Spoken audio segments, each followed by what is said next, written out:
Você está afim de comprar o seu AP e não sabe por onde começar? Você tem o sonho de ter o seu primeiro imóvel próprio e acha que é impossível? Eu, que já consegui conquistar o meu, estou aqui hoje para contar para você todos os gastos que eu tive para conquistar o meu imóvel e para te dizer tudo o que você precisa tomar cuidado com relação a gastos que muitas vezes a gente não se atenta e te provar que é possível você comprar o seu AP mesmo não ganhando tão bem. Fala, meus jovens! Tudo bem com vocês? E no vídeo de hoje eu vou falar sobre os gastos que se tem ao se comprar um AP. Vou compartilhar com vocês a minha experiência e, de acordo com ela, te falar quais gastos você precisa ficar bem atento no momento de comprar o seu AP, que são gastos que ninguém te fala, mas você é obrigado a pagar.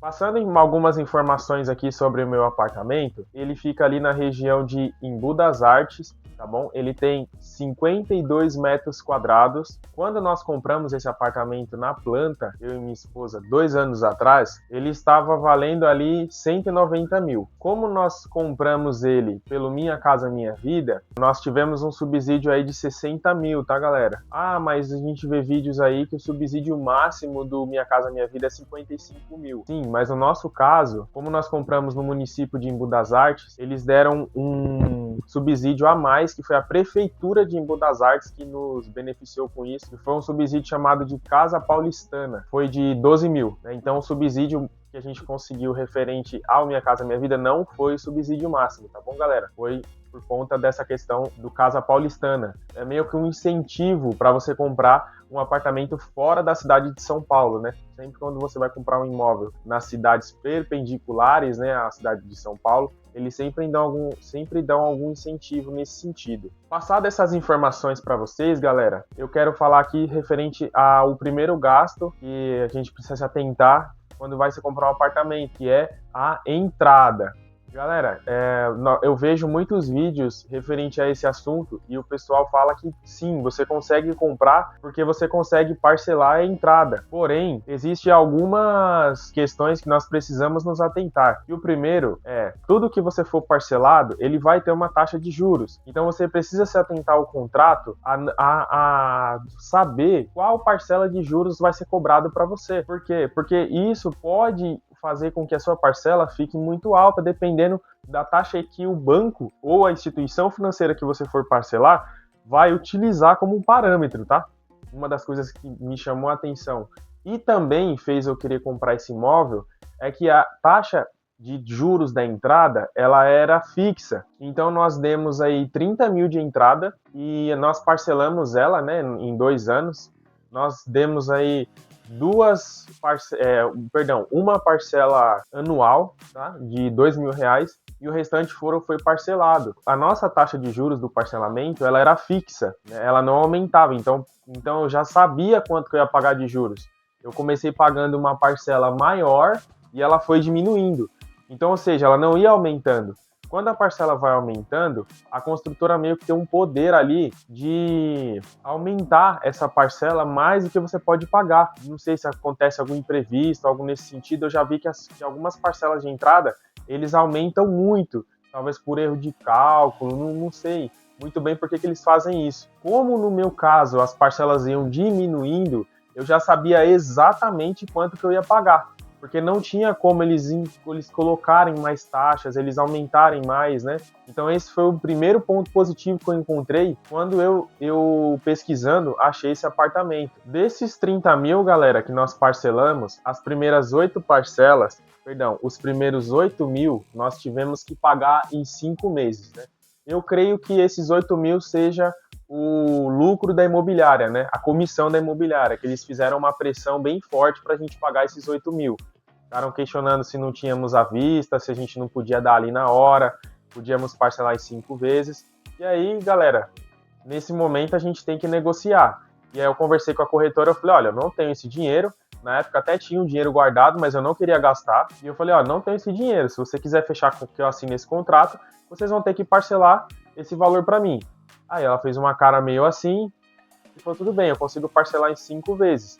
Então nós pagamos aí 5 vezes de R$ 1.600. Na época, galera, eu não ganhava o que eu ganho hoje, né? Então a gente ficou bem apertado mesmo para pagar esses primeiros 5 meses.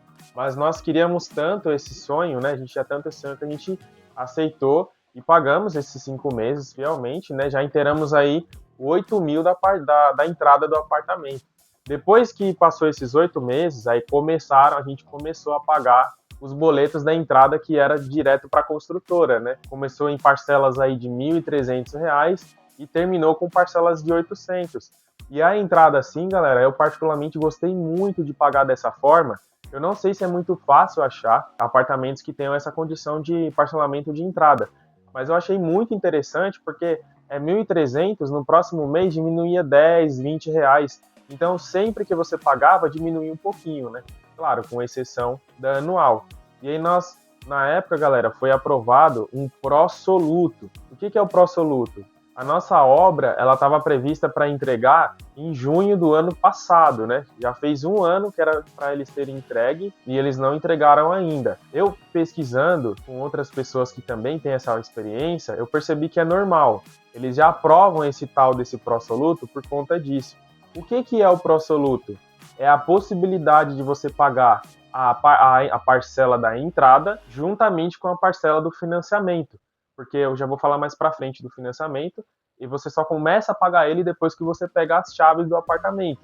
Então hoje eu estou numa situação que eu já terminei de pagar a parcela, e o pró-soluto que foi aprovado foi de 6 meses. Então, ou seja, de junho a dezembro do ano passado, eu já tinha me planejado para pagar na faixa de 800 a 900 reais da entrada, mais o valor do financiamento, que eu vou falar um pouquinho mais para frente. Então, galera, para vocês entenderem, como você já sabe o valor que você vai pagar, facilita muito no seu planejamento, tá bom? Uma outra coisa que é interessante também, galera, a gente se atentar, é que com a entrada, ela vai ser corrigida por alguns juros. A gente precisa saber qual que é os juros que a construtora ou a financeira que tenha convênio ali, que você vai pagar a entrada, vai parcelar, ela vai se basear. Geralmente, elas se baseiam na taxa do IPCA, que é uma taxa base. Eu vou colocar aqui uma explicação da inteligência artificial referente ao IPCA. O IPCA significa Índice Nacional do Consumidor Amplo. O que isso significa? Ele é o indicador oficial da inflação no Brasil. Tá? Então, se você não sabe o que é inflação, posso fazer um vídeo explicando o que é, mais detalhadamente. Mas, basicamente, a inflação ela ocorre quando todos os preços sobem ao mesmo tempo, né, por conta de vários fatores. E o IPCA, ela é uma taxa que calcula mais ou menos quanto que a inflação subiu. Então, por exemplo, se você guarda um dinheiro na poupança e a poupança ela rende 0,5, só que a inflação ela esteja em 0,9, 0,8, você está perdendo dinheiro, porque ele está rendendo menos do que a inflação. O seu dinheiro ele está valendo menos, né, porque a inflação está maior que os juros que você está ganhando. Então, daqui 10 anos, é como se o seu dinheiro vai estar valendo muito menos. É como se você estivesse gastando dinheiro sem comprar nada. É mais ou menos essa a lógica. Então, essa taxa do IPCA para a entrada tem que ficar bem esperto, porque dependendo do governo que entra, dependendo de se acontece uma pandemia, igual nós tivemos, né, a inflação vai subir muito. Se acontece algo nesse sentido, um desastre natural, a inflação vai subir, o IPCA vai subir e, consequentemente, a entrada do seu apartamento vai subir. Como eu tive essa opção da taxa dos juros da minha entrada ser fixa, eu já sabia, foi fixado em 13% ao ano, eu achei um negócio muito bom, porque 13% ao ano é basicamente o que rende para mim. Se eu pegar qualquer dinheiro que eu tiver, eu consigo fazer ele render 13% ao ano tranquilamente com noções básicas de investimento. Então essa foi a forma com que eu paguei a entrada do meu apartamento. Graças a Deus, galera, ela já tá paga e agora eu só tô esperando sair a chave para começar a pagar o financiamento, né? E tem outros gastos também que eu vou compartilhar com vocês que já estão no meu orçamento, eu já preciso contabilizá-los mesmo antes da entrega do apartamento. Então fica no vídeo que até o final eu vou desenvolver esses gastos com vocês, tá bom, galera? O segundo gasto que eu selecionei aqui, que faz muita diferença, que vocês precisam ficar muito atentos, porque corretor adora omitir, né? Não quero falar mal dos corretores, né? Porque eu entendo que eles precisam vender e a obrigação, em teoria, das pessoas é pesquisar, né? Mas eu acho que eles deveriam deixar isso mais claro para as pessoas, que é a documentação, né? Quando eu fui comprar o meu apartamento, que eu vi o banner assim, tava bem grandão, documentação grátis. E aí eu pesquisei tudo que o apartamento necessita de documentação, porque isso fazia muita diferença. Porque é muito dinheiro que você gasta com isso. No meu caso, então, como eu informei agora, já estava até no banner, né? A documentação foi grátis. Mas mesmo assim, eu não vou listar para vocês quais são todos os gastos que você pode ter durante a documentação, tá? Mas o que eu tive que gastar foi uma taxa de assinatura do contrato com a Caixa, tá? É uma taxa que é um valor bem considerável, custa aí na faixa entre 700 e 900 reais. Só que tem uma opção de você fazer uma declaração e reaver esse valor depois, né? Eles citam essa taxa como se fosse um seguro de alguma coisa, de assinatura do contrato, algo nesse sentido. Mas até 22 dias, se eu não me engano, após a assinatura do contrato, você consegue reaver. Então vale a pena vocês falarem com a pessoa lá no banco, que ela não vai falar isso para vocês. No meu caso, eu fiquei sabendo disso depois. Eu acabei perdendo esse dinheiro porque eu achava que era uma taxa de assinatura de contrato, mas na verdade não é. É um seguro e você pode optar por não fazê-lo. Tudo bem, pessoal? Mas listando alguns gastos aqui, mais ou menos, para calcular a estimativa que eu fiz aqui para vocês, para facilitar para o vídeo não ficar muito longo, a gente tem o ITBI, que é o Imposto sobre Transmissão de Bens e Imóveis. Esse imposto, galera, ele é pago em qualquer transição de bens. Então, se você comprar um apartamento, mesmo que não seja novo, seja qualquer outro apartamento, você vai ter que pagar esse ITBI para o governo, que é o Imposto sobre Transmissão. É uma taxinha bem considerável e ela é paga à vista, viu, galera? Para você parcelar, não sei, você vai ter que seguir por algum outro meio. O segundo é o registro do imóvel no cartório de imóveis, a escritura pública, que é a formalização da compra do imóvel, e os honorários com o advogado. Então até nisso você tem que pensar, porque se por acaso a construtora tomar alguma atitude que não condiz com o contrato que você assinou, para você brigar na justiça, você vai ter que acionar um advogado. Então é necessário, galera. Eu nunca vi ninguém falar isso, tá?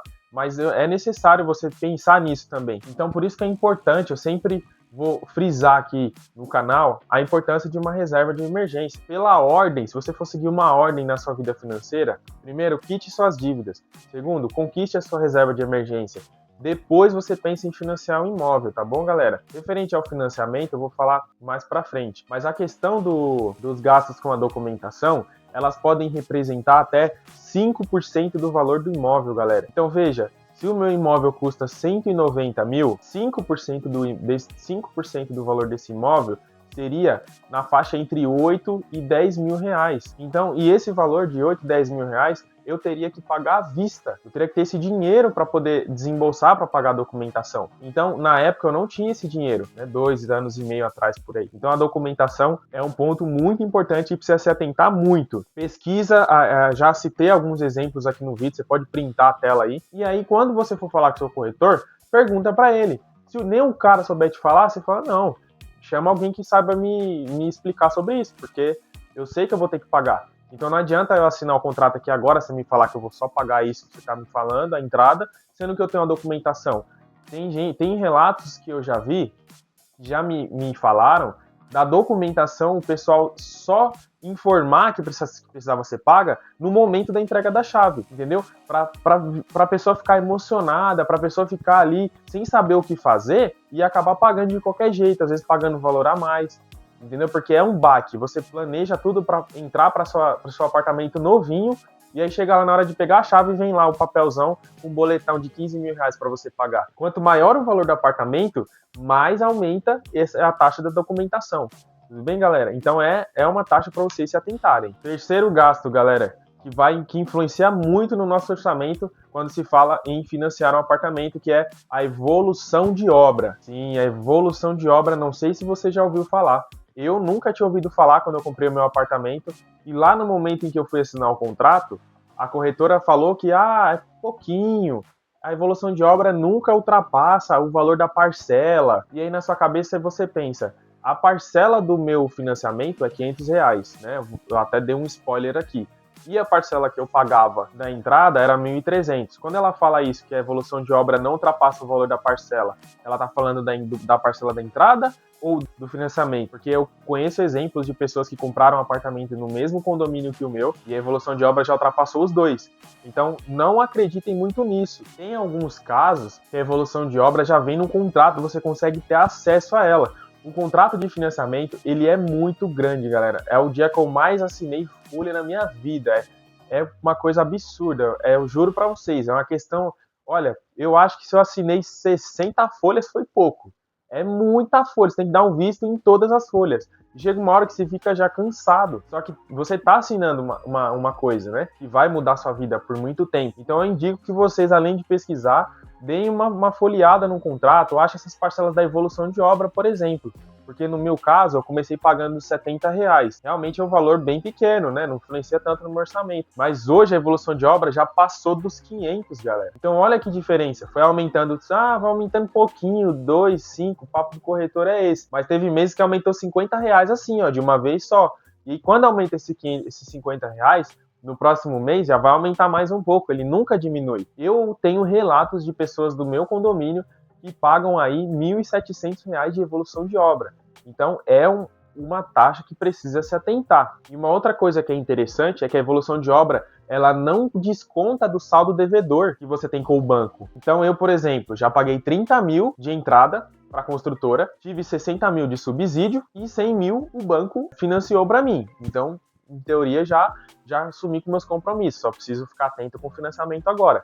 Só que a evolução de obra eu estou há 2 anos pagando e é um dinheiro que foi para eles, entendeu? Quanto mais você pagar de evolução de obra, mais dinheiro vai sair do seu bolso, vai para eles e vocês vão continuar devendo eles da mesma forma, entendeu, galera? Então é um custo que precisa ser analisado com calma e precisa ficar bem atento. Se você vê que é uma oportunidade boa de um apartamento, mas a evolução de obra é alta, se planeja bem, galera. Se planeja bem, porque não é fácil. Uma outra questão também é que a evolução de obra ela também é corrigida pelo IPCA em alguns casos. Então é bem importante ficar atento qual os juros que a evolução de obra qual que é a taxa que a financeira ela vai seguir, tá bom? Pode ser que seja uma taxa mais fixa. E a evolução de obra, ela apenas é cobrada quando você compra um apartamento na planta. Se você comprar um apartamento já pronto, aí não tem evolução de obra, tá bom? E uma outra coisa que eu percebi também é que quando você for comprar um apartamento, sempre que a distância dele ficar pronto, né, o tempo dele ficar pronto for muito longa, acaba tendo 2 benefícios, né? Apesar de você demorar mais para conquistar o seu bem. O primeiro é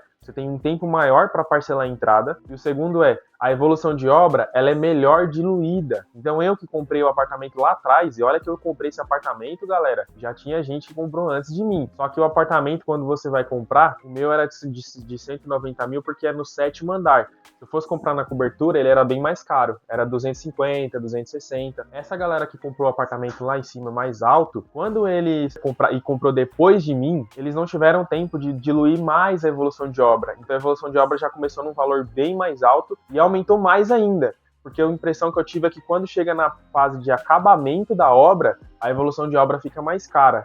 Então fique atento com a evolução de obra, por favor. Quarto, galera, financiamento. Sim, financiamento. Eu tenho alguns pontos para falar referente ao financiamento. No meu caso, foi no Minha Casa Minha Vida. Quem compra por ele pode ter a isenção do IPTU. Então, cabe pesquisar se no seu município essa isenção ela é válida, tá bom? Aí, no meu caso, galera, que não comentei anteriormente, foram 100 mil financiados pelo banco, né? Que é a Caixa Econômica. A taxa de juros é uma das menores do mercado. Ela varia em torno de 4,5% a 10% ao ano. Depende muito da sua renda, quantos filhos você tem. Eles analisam tudo, quantos anos de registro, tá bom, galera? Para poder definir que taxa de juros eles vão te cobrar. E nesse financiamento, nós temos disponíveis no mercado duas tabelas, né? Que são as famosas aí, tabela saque e a tabela price, que são as tabelas de financiamento. O que muda de fato entre uma e a outra é a tabela price. Os valores começam mais altos e vão diminuindo. É como se fosse financiamento de carro ou moto aí, quem já fez vai saber dizer melhor. Começa, por exemplo, 1.500, no mês que vem 1.490, no mês que vem, e a última 1.480, e a última parcela, ela é fechada aí no, 500, 400 reais e assim vai. Cada mês ela diminui um pouquinho. Não sei se, às vezes não é 10 reais, tá, galera? Foi um exemplo. Pode ser que seja R$1, 50 centavos e por aí vai. Como são 30 anos, 360 meses, essa parcela vai diminuindo bem pouquinho com o decorrer do tempo. Já a tabela saque, as parcelas são fixas, né? Então, ou seja, se o meu apartamento, por exemplo, vou pagar parcelas em torno de R$500, e a última parcela daqui 30 anos vai ser R$500. Galera, as duas parcelas são as duas tabelas, elas são boas, tá? Não, a gente não tem muito um direito de escolher. Se vocês for escolher qual das duas, eu sugiro você fazer um planejamento. Se no seu caso você já tem um dinheiro a mais sobrando, faça a tabela price, que as parcelas vão diminuindo, porque para amortizar, eu acredito que seja mais fácil, porque as últimas parcelas são menores, né? Agora, se você não tem, se você está com dinheiro meio curto, como tem a reforma, alguns outros gastos que eu vou citar mais para frente, eu já indico a tabela saque, porque ela já vai começar com as parcelas menores, então você tem uma gordurinha ali para poder reformar o seu apartamento, para poder quitar outros gastos que posteriormente vão aparecer, e o financiamento não vai ser tão caro, né? E referente à amortização, galera, é muito legal, isso é um assunto que cabe para um vídeo só para ele, né? Que é bem interessante. Se você quer um vídeo referente à amortização, eu posso fazer um vídeo bônus, né? Eu tô fazendo um vídeo por semana, e aí eu posso fazer um segundo vídeo aí mais curto só para falar sobre amortização. Se você quiser, comenta aqui embaixo que eu faço para vocês, tá bom, galera? Sempre importante, galera, ficar atento aos juros do financiamento, porque de fato são eles que vão definir quanto que você vai dar de lucro pro banco, tá? Então, tem financiamentos que se a gente não ficar atento, a gente cai numa pegadinha de pagar muitos juros, né? Então é sempre importante ficar atento qual que é a taxa. A taxa do Minha Casa Minha Vida, ela é bem legal, porque no máximo pelo site da Caixa mesmo, você vai pagar aí 10% de juros ao ano. Se o seu financiamento com a Caixa é mais do que isso, galera, não posso fazer muita coisa porque é o site da Caixa que informa isso. Vou deixar em algum canto aqui o informativo deles, tá bom? O quinto gasto, galera, que as pessoas esquecem de contar, que é reformas imóveis. Galera, no meu caso, o meu apartamento não vem com piso, somente em áreas molhadas. E mesmo assim, dificilmente vai ser um piso que te agrade. Então, se o seu apartamento vem piso, geralmente aqueles vinílicos, show de bola, é muito bom, porque você não vai, é um gasto a menos que você vai ter. Agora, galera, apartamento já é pequeno. O meu é de 52 metros quadrados. Não é dos menores, mas mesmo assim é pequeno. Eu sou acostumado a morar em casa. Os móveis, eles têm que ser no mínimo modulados, né?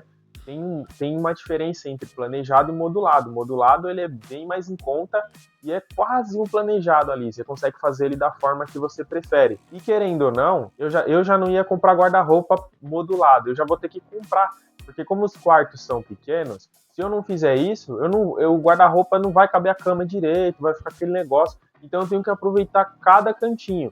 E mesmo sendo mais barato, o modulado ele é caro, galera. A minha cozinha de um pouco menos de 3 metros de móveis, ficou praticamente 5 mil reais, entendeu? Se eu fosse fazer planejado, o marceneiro ia para 12, 15 mil. Então, é um gasto que precisa tentar. Indico vocês pesquisarem muito. E uma segunda dica além de pesquisar muito, faça aos poucos. Já que para quem mora de aluguel, define uma prioridade, faça o que é urgente, entra para dentro, vai fazendo aos poucos, vai pagando aos poucos, sem se endividar, sem comprometer sua reserva financeira, sua reserva de emergência, e dá certo, galera, dá para fazer. É possível, né? Na época que eu comprei, eu ganhava bem pouquinho, a minha esposa, todo o dinheiro que ela ganhava, ela ganhava 800 reais, ela só pagava a parcela do apartamento, o restante era eu que pagava, e mesmo assim, galera, a gente conseguiu. É possível. Eu tenho eu pagava aluguel? Não pagava aluguel, eu tenho esse bônus, né? Tem gente que paga aluguel, mas mesmo assim, dá para fazer sacrifícios, né? Ir para uma casa menor, um aluguel mais barato, né? Tem opções, galera. Se você não tem opção, tudo bem, né? Trabalhe, pense em outras soluções, né? Talvez ganhar um pouquinho mais, talvez fazer um sacrifício ali de uma renda extra, 1 ano, 2 anos trabalhando bastante para depois curtir o seu AP, se isso for o seu sonho, né? Tem a questão também, galera, que em condomínio, isso eu não ouço ninguém falar, mas tudo que você for fazer dentro do seu apartamento, você precisa de um documento chamado ART, que é um documento que você vai precisar contratar um engenheiro para poder fazer e descrever tudo o que você vai fazer no apartamento para você apresentar isso para o síndico e ele aprovar a sua obra. Uma outra questão também é que quando você for fazer as vistorias do apartamento, para você não pegar seu apartamento cheio de problema, você tem que contratar um engenheiro também, para que ele faça a vistoria do seu apartamento e veja os pontos que a construtora precisa reformar. Porque senão você pega o apartamento cheio de problemas e você vai ter dor de cabeça depois, entendeu, galera? Então olha quantos gastos, né? Eu vou colocar o valor que o engenheiro cobra, em média, gira em torno de R$300 a visita para a vistoria e uns 300 a 400 a ART, que é um documento que é necessário nesses momentos, né? São coisas que eu não sabia, galera, eu tô tendo experiência agora. E galera, o sexto gasto, que até é difícil ver alguém falar, porque geralmente esses gastos só aparecem quando você vai pegar a chave do seu apartamento, né? E às vezes não é todo mundo que fica feliz com isso, entendeu, galera? E eu entendo, né? Porque é difícil você falar sobre isso. Mas como eu trabalhei muitos anos para viver sempre com o mínimo, estilo de vida quase minimalista ali, eu consegui ter hoje uma sobra, né, no meu salário que eu consigo lidar com esses imprevistos com mais tranquilidade, né, galera? O sexto gasto que eu comentei com vocês, que as pessoas não gostam de citar, é os gastos com condomínio. No meu caso, por exemplo, eu vou pagar um valor que eu achei caro de condomínio, que é R$360. É até difícil para mim falar, porque quando eu comprei o apartamento, o corretor falou que ia ser no máximo 200 com a água inclusa. E não é 360 mais a água e mais a luz. Isso separado. Ainda tem um agravante ainda, que as áreas comuns do meu condomínio, que são 2 salões de festa, lixeiras comunitárias, a questão das câmeras, tudo isso que vai ser instalado, foi feito um rateio e todo mundo vai ter que pagar. Então veja, no primeiro ano, quando eu pegar meu apartamento, eu já vou ter que pagar o condomínio. Eles fizeram um rateio de taxa de enxoval, que é para poder comprar os insumos das áreas comuns, então lixeiras, cadeiras, mesas, adornos, sabe? Essas coisas a gente vai ter que pagar, a construtora ela não oferece, e também foi definido em assembleia que o condomínio precisa ter uma reserva de emergência. Eu não sabia disso. Até o condomínio tem uma reserva de emergência, galera. Então nós escolhemos lá, foi definido que a reserva de emergência do condomínio vai ser de 10 mil e vai ser rateado também. Então, somando tudo, no meu primeiro ano de apartamento, eu já vou estar com R$1.000 na minha renda comprometido, que é 500 desses rateios e do condomínio e 500 do financiamento, entendeu? Então, olha só, se eu não tivesse um planejamento, se eu não tivesse uma grana sobrando para isso, jamais eu ia imaginar que ia acontecer isso, entendeu, galera? Então, para você ver a importância de você ter um planejamento financeiro que faça com que sobre. Esse é o segredo, galera. Tem que sobrar todo mês. Se você hoje tem dificuldade em fazer com que sobra, ou se sobra e você não sabe onde investir, eu tô deixando um link na descrição de um curso de finanças pessoais e investimento por R$100, galera. É claro, galera, eu vou ganhar uma comissão pela venda desse curso, mas a minha intenção é te ajudar. Então, se você hoje, as suas finanças, você não tem R$100 para gastar com esse curso, não compre, galera. É melhor você não comprar. Procure conteúdos gratuitos no YouTube, assim como esse que eu tô falando aqui. E primeiro foque em fazer sobrar. E depois você foca em investir, depois que você já tiver uma grana ali guardada, tá bom, galera? E hoje é o que eu tenho para falar para vocês, galera. Fique com esse vídeo aqui, ó, e acompanhe os 8 gastos que você pode estar cometendo que acabou com o seu salário, tá bom? Valeu, fiquem com Deus.